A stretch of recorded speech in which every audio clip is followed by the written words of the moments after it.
اس سے پہلے جو رکوع گزرا ہے اس کے اندر اللہ سبحانہ و تعالیٰ نے منافقوں کا حال ذکر فرمایا، اور کل گزشتہ ہم اس کے اندر منافقوں کی جو حالت بتلائی گئی اس سے کچھ ہم نے نصیحتیں سنی، آج بھی کچھ نصیحتیں، اس کے بعد ہم آج کا رکوع شروع کریں گے۔ اللہ تعالیٰ نے منافقوں کی ایک حالت یہ بھی بتلائی کہ ایک تو بعض کٹر منافق تھے جو دل کے اندر کفر اور نفاق کو چھپائے رکھے تھے، بعض منافقین ایسے تھے جب تک ان کو سکون ملا، خوشیاں ملی، مال غنیمت ملا، جب تک وہ سکون چین سے رہے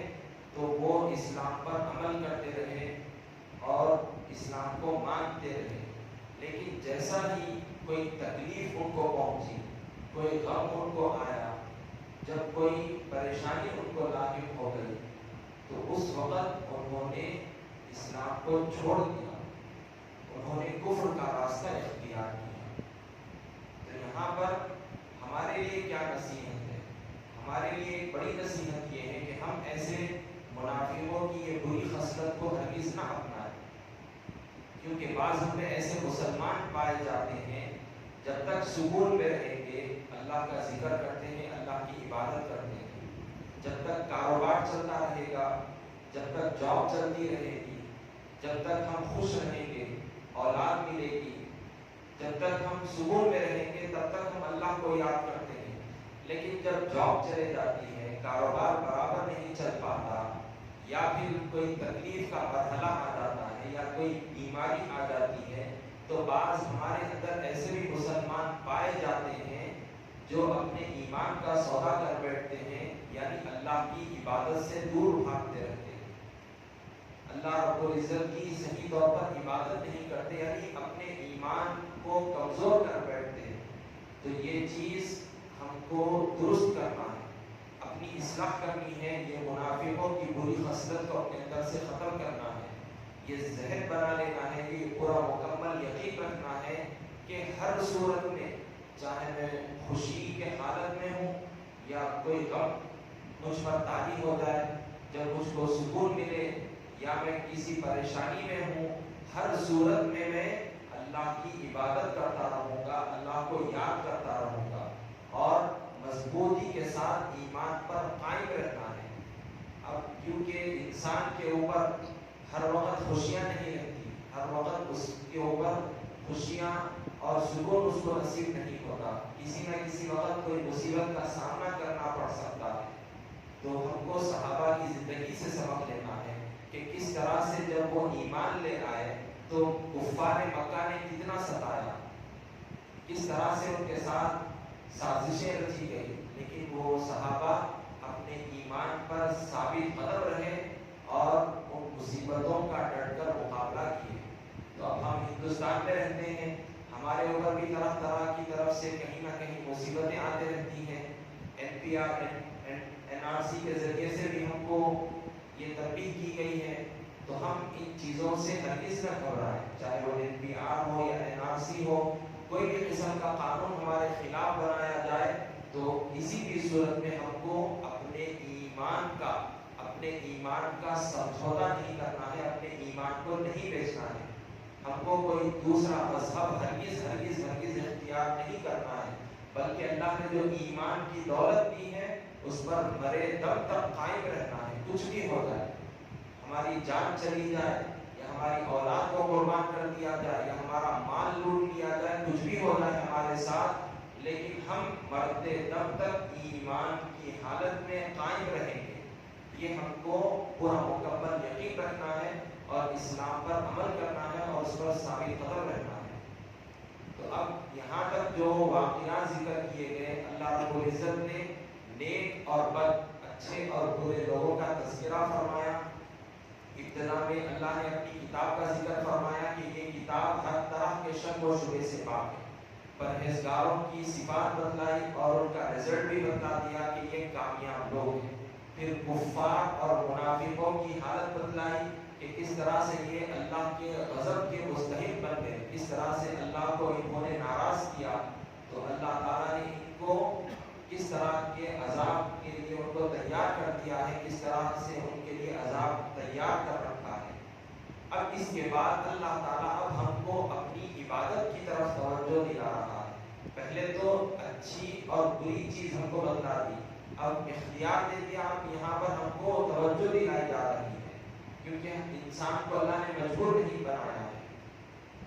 انسان کو اللہ نے مجبور ہرگز نہیں بنایا ہے، اب جس کی مرضی جو چاہے کرے، لیکن اللہ نے ایمان کی دولت دی ہے، ہم کو اچھا راستہ ہی اختیار کرنا ہے، غلط راستے پر نہیں جانا ہے۔ اب آئیے اللہ رب العزت جو ہم کو حکم دے رہا ہے اس کو بھی سن لیں کہ اللہ تعالیٰ کا فرمان ہے کہ یا ایھا الناس اعبدوا ربکم الذی خلقکم والذین من قبلکم لعلکم تتقون، یعنی اے لوگو اپنے اس پروردگار کی عبادت کرو جس نے تم کو پیدا کیا اور ان لوگوں کو بھی جو تم سے پہلے گزر چکے ہیں، تاکہ تم پرہیزگار بن جاؤ۔ الذی جعل لکم الارض فراشا والسماء بناء، یعنی وہ پروردگار ایسا ہے جس نے تمہارے لیے زمین کو فرش اور آسمان کو چھت بنایا۔ وَأَنزَلَ مِنَ السَّمَاءِ مَاءً فَأَخْرَجَ بِهِ مِنَ الثَّمَرَاتِ رِزْقًا لَكُمْ، اور آسمان سے پانی برسا کر تمہارے کھانے کے لیے طرح طرح کے میوے پیدا کیے۔ فَلَا تَجْعَلُوا لِلَّهِ أَنْدَادًا وَأَنْتُمْ تَعْلَمُونَ، تو کسی کو اللہ کا ہمسر اور شریک نہ بناؤ حالانکہ تم خوب جانتے ہو کہ اس جیسا کوئی بھی نہیں۔ یہاں پر اللہ سبحانہ و تعالیٰ نے یا ایھا الناس کے لفظ کے ساتھ مخاطب فرمایا انسانوں کو۔ اس کے متعلق یہ بات بھی ذکر کی گئی ہے کہ یا ایھا الناس ہم کو قرآن کریم میں کہیں ملتا ہے تو کہیں یا ایھا الذین آمنوا کا لفظ ملتا ہے، یعنی کہیں عام اللہ رب العزت نے خطاب فرمایا اور کہیں خاص کہ اے ایمان والو، اس طرح کا لفظ۔ اب یہاں پر جو بات ذکر کی گئی ہے تو یہ حکم صرف حضور کے زمانے کے لوگوں کے ساتھ نہیں تھا، صرف مسلمانوں کے ساتھ نہیں، اور نہ صرف اور صرف کسی خطے کے لیے تھا، صرف عرب کے لیے نہیں تھا، بلکہ یہ مشرق میں ہو یا مغرب میں ہو، شمال میں ہو یا جنوب میں ہو، جہاں کہیں بھی لوگ رہتے ہیں ان کے لیے یہ حکم ہے۔ صرف حضور کے زمانے کے حد تک یہ حکم نہیں تھا، بلکہ قیامت تک آنے والے تمام انسانوں کے لیے یہ حکم عام ہے۔ تو لہٰذا یا ایھا الناس کا لفظ یہاں پر ذکر فرمایا گیا کہ اے لوگوں اس پروردگار کی عبادت کرو۔ یہاں پر اللہ رب العزت کی عبادت کی طرف ہم کو توجہ دلائی جا رہی ہے، حکم دیا جا رہا ہے کہ اللہ ہی عبادت کے لائق ہے، کوئی اور ذات، کوئی اور شخصیت خدا نہیں ہے، خالق نہیں ہے، مالک نہیں ہے، صرف عبادت کی حقدار جو ذات ہے وہ اللہ کی ذات ہے۔ اب اس پر کیا دلیل ہے؟ تو اللہ تعالیٰ خود عام انداز میں یہاں پر ارشاد فرما رہا ہے کہ وہی ہے جس نے تم کو پیدا کیا، یعنی تم اپنی پیدائش پر ذرا جھانک لو، غور کرو کہ تم کیسا دنیا میں آئے، تمہارا کوئی وجود نہیں تھا، اللہ نے تم کو وجود بخشا، تو یہ خود تمہارے لیے ایک بڑی دلیل ہے اللہ کے رب ہونے کی، اللہ کے خالق ہونے کے لیے۔ تو لہٰذا تم اللہ کی عبادت کرو۔ اللہ نے صرف تم کو ہی پیدا نہیں کیا بلکہ تم سے پہلے جتنے بھی انسان گزرے اللہ تعالیٰ نے ان کو بھی پیدا فرمایا، ان کا بھی کوئی وجود نہیں تھا دنیا کے اندر، اللہ نے ان کو بھی دنیا میں پیدا فرمایا۔ اور اللہ تعالیٰ نے جو انسانوں کو پیدا کیا تو یوں ہی نہیں چھوڑ دیا، بلکہ انسان کی ضرورت کے لیے جو جو چیزیں تھیں،